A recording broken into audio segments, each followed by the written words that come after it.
वर्चस्व की बात कि दुश्मन किस तरीके से अपना वर्चस्व स्थापित कर रहा है और हमारा समाज अभी चर्चाएं कर रहा है। ये सब्जेक्ट क्यों रखा गया?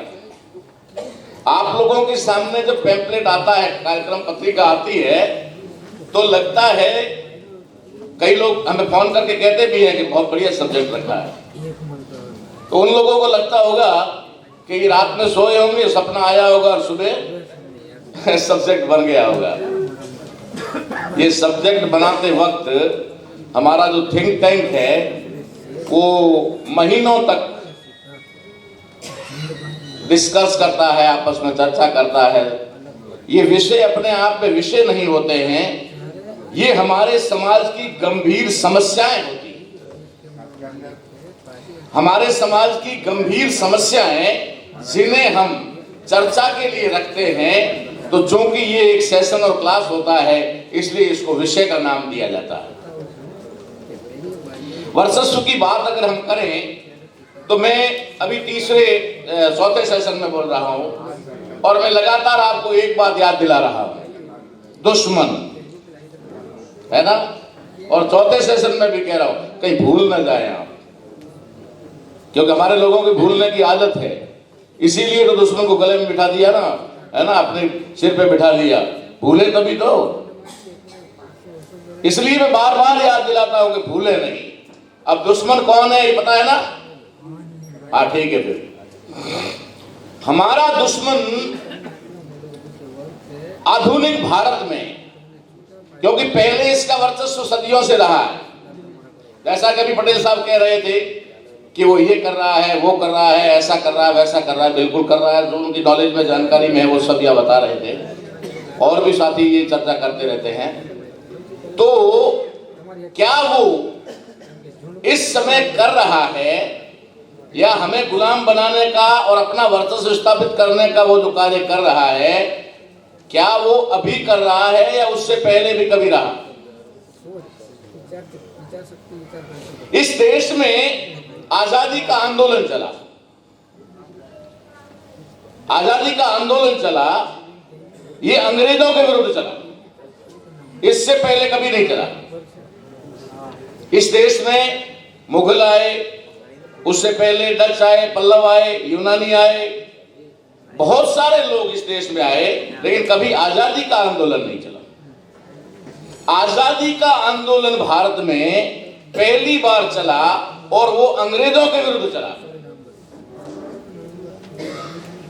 ये बहुत बड़ी बात है और कैडर की बात है, ये यहाँ पूरी नहीं की जा सकती है, लेकिन मैं आपको इशारे में कह रहा हूं कि जो आंदोलन आजादी के आंदोलन के नाम से इस देश में चलाया गया था, वो आंदोलन इस देश की या देश के लोगों की आजादी का आंदोलन नहीं होकर ब्राह्मणों को अपना वर्चस्व स्थापित करने का अपना आंदोलन था। उनका अपना आंदोलन था इस देश में अपना वर्चस्व स्थापित करने के लिए। क्यों? क्योंकि जिन राजे महाराजाओं ने इनको मानना बंद कर दिया था,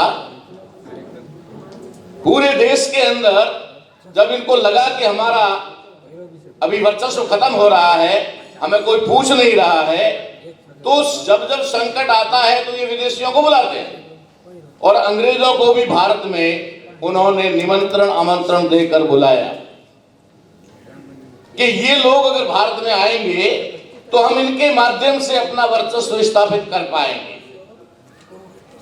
इसलिए उन्होंने अंग्रेजों में भारत में लाया था। लेकिन अंग्रेज शासन करने वाले लोग जरूर थे, अपनी हुकूमत जमाने वाले जरूर थे, लेकिन इनके जितने अत्याचारी या बदमाश या धूर्त नहीं, वे सामाजिक प्राणी थे।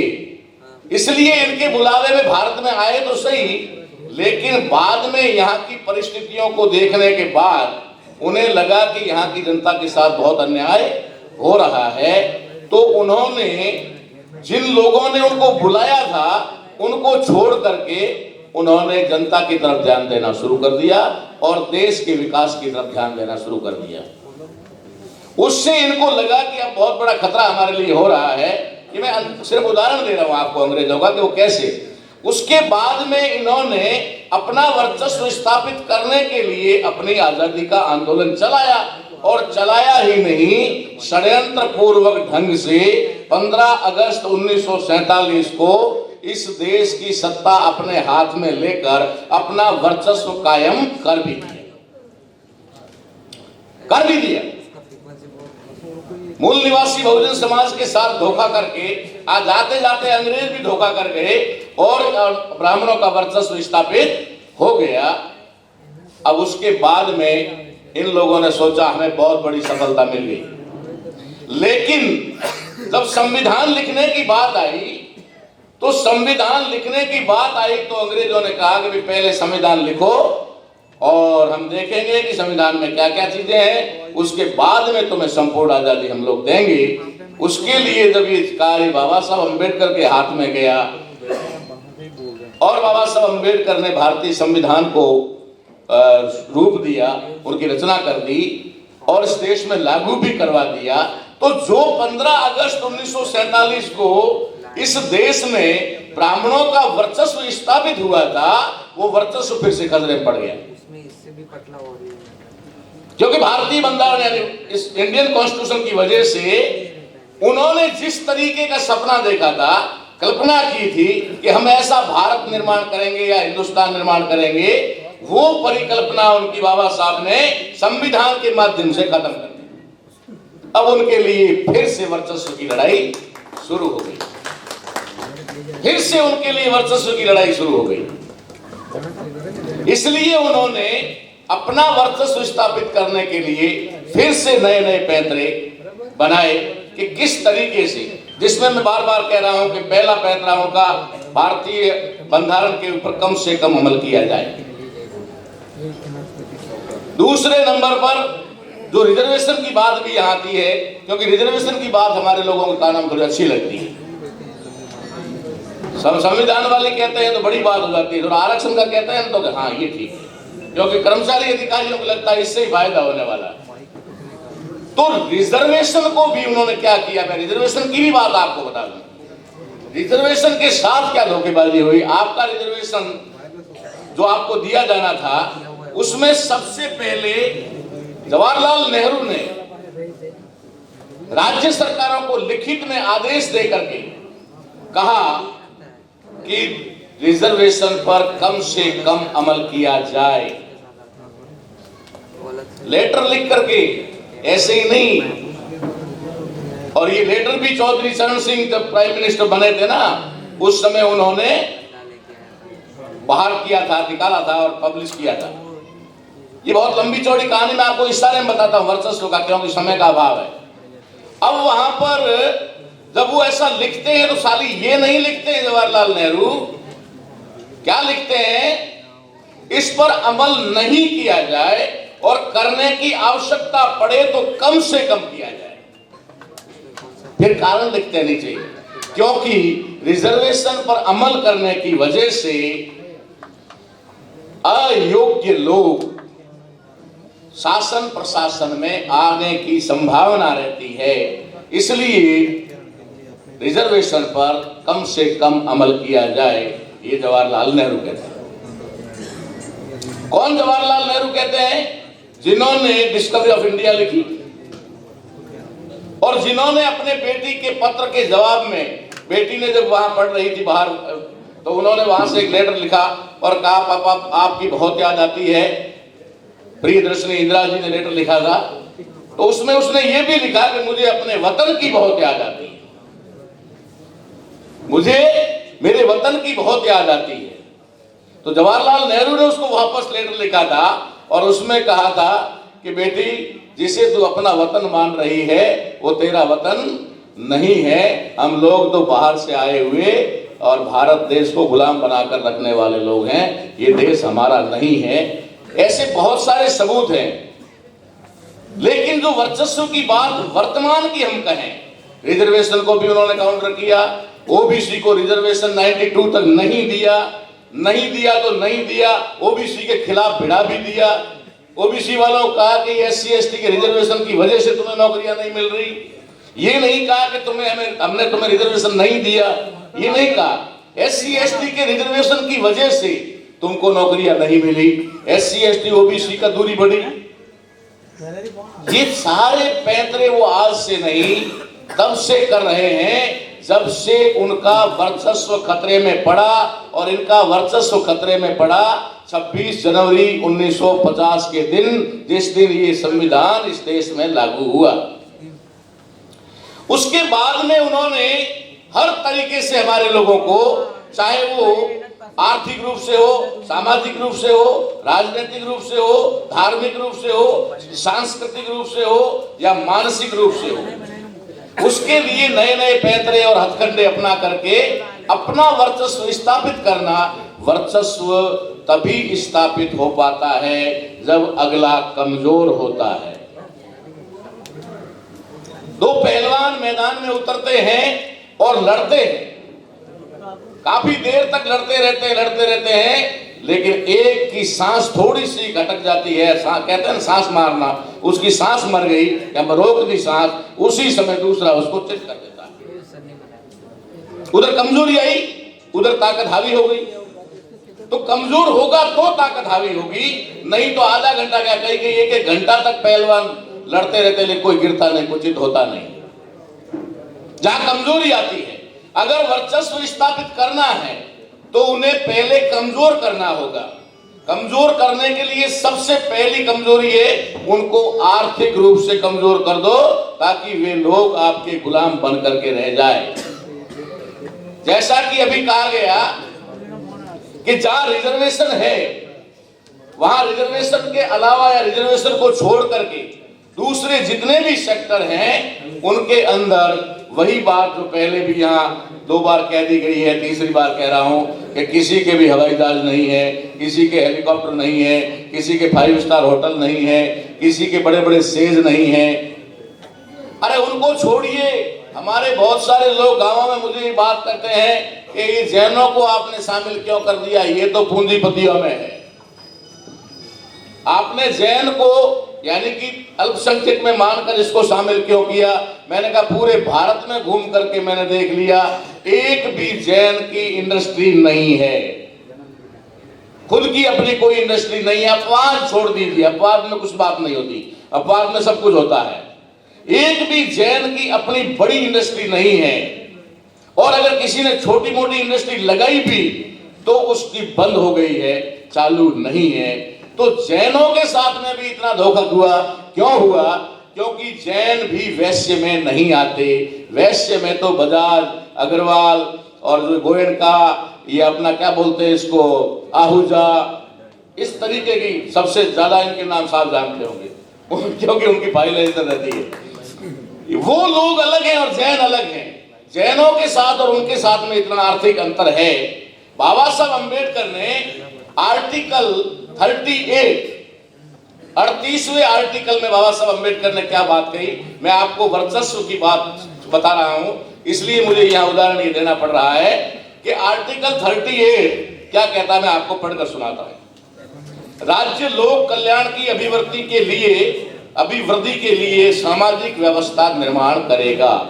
न्यू सोशल ऑर्डर, नई सामाजिक व्यवस्था का निर्माण करेगा सरकार। कैसे लोक आयोग की अभिवृद्धि के लिए क्या लिखा उन्होंने? राज्य ऐसी सामाजिक व्यवस्था की जिसमें सामाजिक, आर्थिक और राजनीतिक न्याय, राष्ट्रीय जीवन की सभी संस्थाओं को अनुप्रमाणित करे, भरसक प्रभावी रूप से स्थापना और संरक्षण करके लोक कल्याण की अभिवृद्धि का प्रयास करेगा। जबकि हिंदी में प्रयास लिखा हुआ है, अंग्रेजी में इसके लिए शैल शब्द इस्तेमाल किया गया है, उसका मतलब होता है अनिवार्य रूप से करना चाहिए।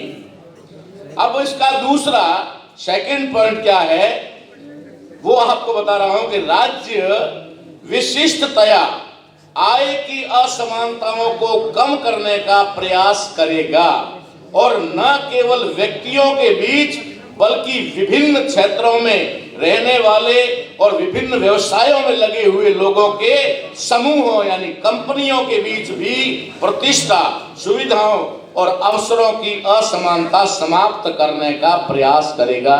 ऐसा हिंदी में लिखा हुआ है, लेकिन अंग्रेजी में उसके लिए अनिवार्य शब्द है। ये मैंने आपको पढ़ के सुनाया, आपको समझ में आया होगा। क्या इस संविधान के आर्टिकल 38 के इस जो मैंने पैरा पढ़ करके सुनाया, इस पर कहीं अमल दिखाई दिया आपको? इंप्लीमेंट दिखाई दिया? अगर इस पर इंप्लीमेंट होता तो इस देश में अडानी, अंबानी या क्या बोलते हैं माल्या या मोदी या ऐसे कोई पैदा नहीं होते जो आय के मामले में एक आम किसान या मजदूर से शायद कोई कल्पना भी नहीं कर सकते। सूर्य की दूरी धरती से आंकी जा चुकी है, चंद्रमा की दूरी धरती से आंकी जा चुकी है, लेकिन हमारे एक आम किसान या मजदूर से अडानी के बीच की दूरी को नापा नहीं जा सकता। इतना बड़ा आय का जो अंतर है, ये उन लोगों ने अपना वर्चस्व स्थापित करने के लिए किया गया है। नोटबंदी को कोई साधारण वे में मत ले लेना, कोई साधारण घटना मत ले लेना। नोटबंदी भी इस देश के अंदर उन पूंजीपतियों के माध्यम से इस देश में ब्राह्मणवाद या मनु व्यवस्था को लागू करने का एक षड्यंत्र था और है भी। जीएसटी को भी भारत सरकार का कोई टैक्स मत समझ लेना, टैक्स मत समझ लेना, क्योंकि टैक्स जिसको कर कहते हैं ना, उसको पाली भाषा में दान भी कहते हैं। पाली भाषा में उसका शब्द है दान, और ब्राह्मण आज भी दान लेता है, आपको मालूम है? ब्राह्मण दान लेता है, तो वो दान लेता है तो वो गर्व से लेता है, जोकर नहीं लेता, गर्व से लेता है। क्योंकि हम जब दान देते हैं तो हम सोचते हैं कि हम लोग दान दे रहे हैं, बड़े आदमी हैं, हम भिक्षा दे रहे हैं। जब वो ले रहा है तो क्या कह रहा है? वे साले टैक्स ले रहा हूं, फिर झुक के क्यों लूं? इस देश के अंदर, देश में रहने वाले लोग जानकारी के अभाव में भारत सरकार को टैक्स चोरी करते हैं। चाहे इनकम टैक्स है, सेल टैक्स है, कस्टम है, कुछ भी है, चोरी करते हैं ना, बचाने की कोशिश करते हैं। भारत सरकार को दिया जाने वाला टैक्स की भारत के लोग चोरी करते हैं, लेकिन ब्राह्मण को दिए जाने वाले टैक्स में कंपटीशन करते हैं, कंपटीशन करते हैं। बोलियां लगती है रात को, दीपाराम जी ने 2.25 लाख कहा, मेरा 3.25 लाख। वो बोला तो तीसरा चौथा फिर खड़ा होता 5.25 लाख। एक तरफ हम देश को मजबूत करने वाले टैक्स की चोरी करते हैं और दूसरी तरफ देश को बर्बाद करने वाले टैक्स को हम कंपटीशन में देते हैं, बड़ा चढ़ा करके देते हैं, बोलियां लगा करके देते हैं।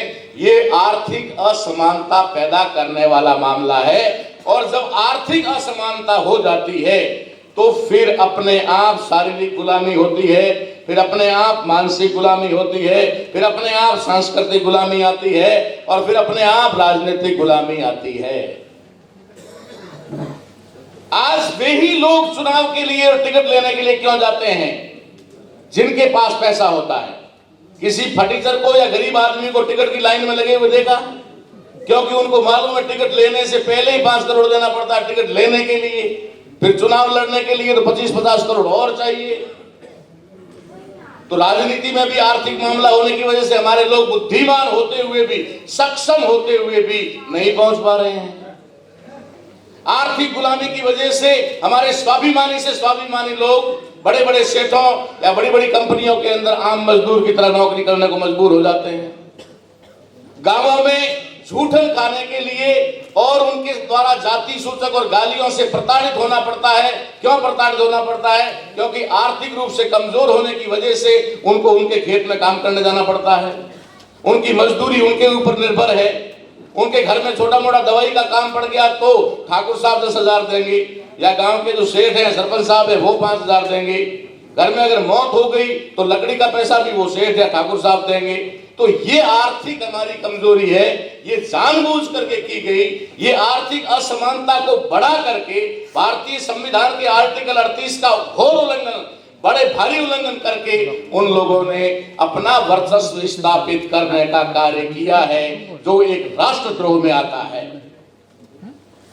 जो राष्ट्रद्रोह में आता है। इसलिए साथियों, जो दुश्मन कर रहा है, दुश्मन जो कर रहा है, इससे विषय हम चर्चा कर रहे थे हम और राम साहब। तो शुरुआत में ये सब्जेक्ट तो अभी बना है, यहाँ आया, लेकिन हम इसकी चर्चा पिछले 2 साल से कर रहे हैं। और ये विषय कहां से पैदा हुआ कि दुश्मन लड़ाई लड़ रहा है और हम चर्चा कर रहे हैं। दुश्मन लड़ाई लड़ रहा है, वो मैदान में है, और मैंने तो पहले कहा ना, वही बात भाषा हम इस्तेमाल कर रहे हैं। वो वार कर रहा है और हम कह रहे अरे मार रहा है। अरे मार रहा कहने से बंद कर देगा? जिसको 2500 साल तक आपकी 100 पीढ़ियों पर कभी दया नहीं आई, आपकी 100 पीढ़ियों को जानवर से भी बदतर जिंदगी जीने के लिए मजबूर किया गया, तब उनको दया नहीं आई, अब आप पर दया आ जाएगी? अरे दया उनके ब्लड में ही नहीं है, दया उनके खून में ही नहीं है, तो आएगी कहां से? इसलिए इन लोगों ने अपना वर्चस्व स्थापित करने के लिए उन्होंने तरह तरह के मामले बना करके हमारे लोगों को आर्थिक रूप से कमजोर किया। आर्थिक रूप से कमजोर करके फिर वे लोग अपने आप मजबूर हो गए, भैया मेरे यहाँ नौकरी करने आना है या मेरे यहाँ पर अगर खेती में काम करने आना है तो अपना बर्तन साथ में लेके आना पड़ेगा, मेरे बर्तन में खाना नहीं मिलेगा।